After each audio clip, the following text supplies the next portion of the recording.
Une fois que le thème il est installé et activé, donc il demande l'installation d'un certain nombre de plugins. C'est une règle générale, donc il faut cliquer sur Begin Installing Plugins. Sinon, sur Apparence, vous allez Install Plugins aussi.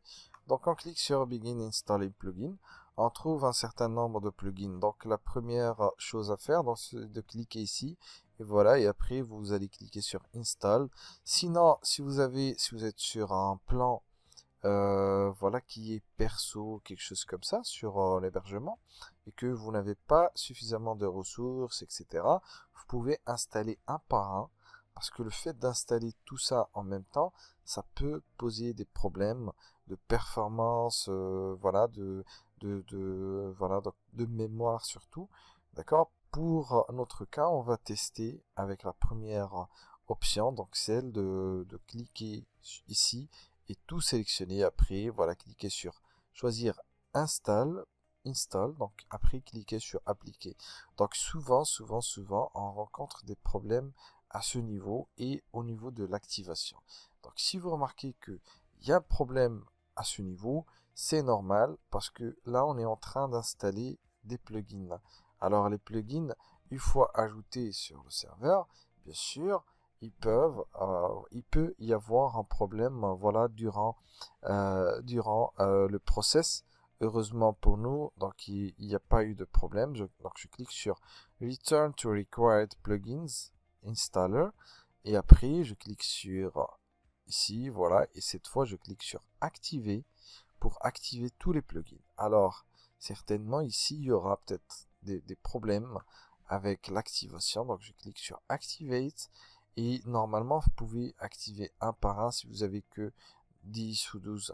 Alors, des fois, lorsqu'on installe des thèmes, il y a certains thèmes qui ramènent jusqu'à 40 plugins, quelque chose comme ça.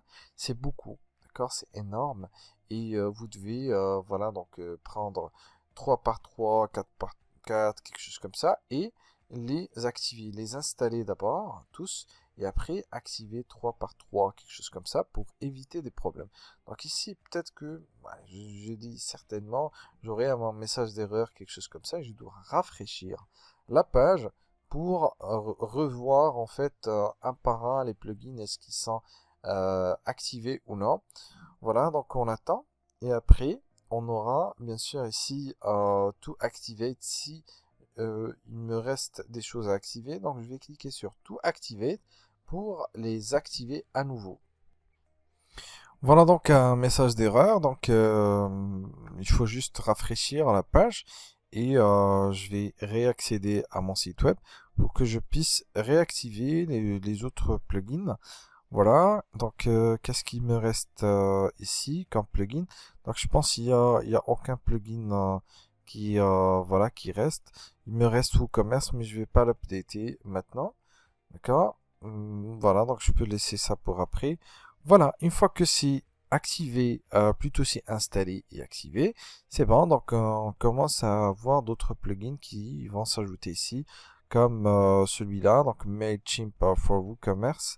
Il y a aussi celui-là, l'éditeur de page, Bakery, machin. Et après, vous avez aussi Contact. Donc ça a été ajouté. Voilà, grosso modo, il y a ça. Il y a d'autres plugins qui vont s'ajouter à WooCommerce, comme les plugins de comparaison et wishlist, etc., etc. Donc c'est bon, je pense que c'est terminé l'installation. Donc merci et à la vidéo prochaine.